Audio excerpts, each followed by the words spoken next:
Welcome to the Carnage Count. We round up the kills in all our favorite scary movies. Today we're looking at the original Friday the 13th, which was released in 1980 and spawned one of the most iconic franchises in the horror genre. With 12 movies, including one crossover and one reboot, the Friday the 13th series is most well known for its ghoulish goalie Jason Voorhees. But, as anyone who's seen Scream can tell you, the killer in the original film was not Jason but was in fact his mother. See, Pamela Voorhees got pissed 20 years ago when camp counselors Mike and Whoopi ignored Jason and got him drowned, so that's why she gets down to killin'. And how much killin'? Let's find out. The intro of the movie takes place in 1958, America's golden age, when jobs were aplenty and the best form of foreplay was singing church songs at a summer camp. It sure works for these two kids, cause they wander off to play a little cabin attic grab-ass. It's these two giggling lovers, Barry and Claudette, who Pamela begins her vengeance with. But hey, since Jason drowned a full year prior to this, she's probably had a lot of time to think up some innovative kills, right? Nope.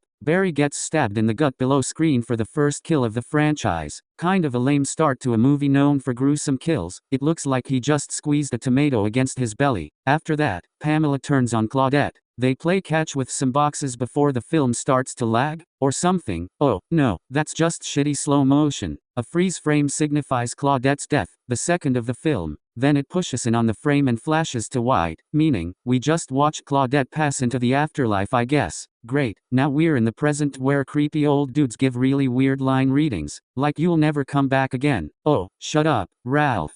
Not that this dude's much better, he's very obviously grabbing her ass, helping her into his truck, and I don't like the way he's looking at her there. But thankfully all he does is give her a bunch of Crystal Lake backstory before dropping her off. Then we get to meet all the other counselors, including Kevin Bacon and his pals, who are seriously introduced with banjo music. I feel like one of them should be playing a milk jug. They arrive at camp and meet camp owner Steve Christy, who probably oils himself up in front of a mirror every morning. I mean, look at him. Back to Annie Phillips, the teen who got harassed in town. She gets picked up by someone who listens silently while Annie talks about how awesome she is. Then Annie freaks out and does a sweet somersault from the speeding vehicle, but still wins up as the third kill of the film with a pretty decent throat slit 22 minutes in. After that we have to sit through 20 more minutes of these shitty teenagers as they go swimming, do some cooking, and kill a really good-looking props. Now wait, oh no, I'm sorry, this is 1980 and this is a no-budget movie. That's a real fucking snake. That was an animal. They even run into Ralph, who's hanging out in their pantry for some reason. Maybe he was just trying to get a look at Alice's sweet Luke Skywalker cosplay. Goddamn. Finally, someone else dies. It's Ned, the trickster or whatever character, whose charming qualities include life-threatening gags, pretending to drown just to get a kiss, and cultural appropriation.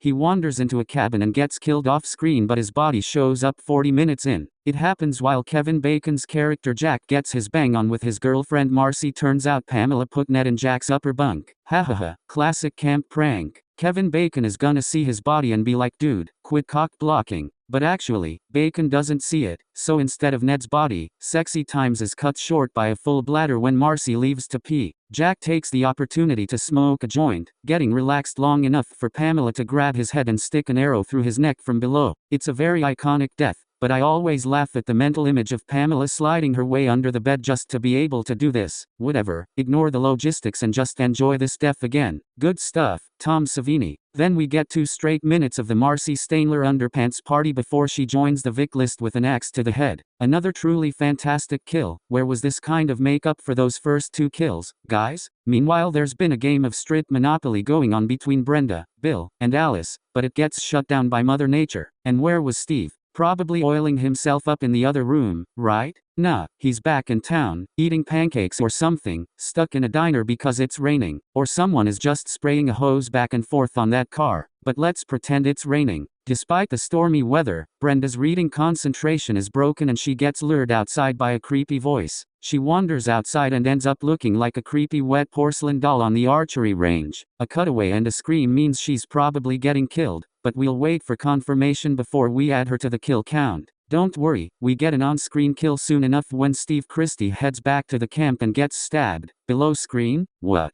the hell? Friday the 13th. I thought we were in for some gruesome kills. I mean, I understand the first two, you want to set a false sense of security, or whatever, but, come on. Body Oil Steve was just asking for a gruesome kill. At this point it's down to final girl Alice Hardy and her kinda but not really love interest Bill Brown. They separate but they're reunited when Alice opens the door and finds Billy Boy pinned to the door with arrows. I don't know if he got shot against that door or if he was killed and then pinned up to it like a list of grievances, but either way it's a memorable kill. Then, for whatever reason Mrs. Voorhees chucks Brenda's body through the window like a brick with a warning on it. She's got, like, holes in her, and a rope around her? I don't know, I'm honestly just distracted by the actress moving around there. It's after all this that Alice finally meets Mrs. Voorhees face to face. Pamela gives the whole spiel about irresponsible camp counselors and such, and then a 10-minute chase ensues complete with Chinatown-like slapping, extreme close-ups on Betsy Palmer's teeth, and a full-on hit to the crotch. Ouch. It all comes to a head out on the beach, when Alice picks up the machete, charges at Mrs. Voorhees full speed, and straight up decapitates her. It's another iconic kill in a movie with plenty of them, and the hands in the air gesturing "Why God why" are just the cherry on top.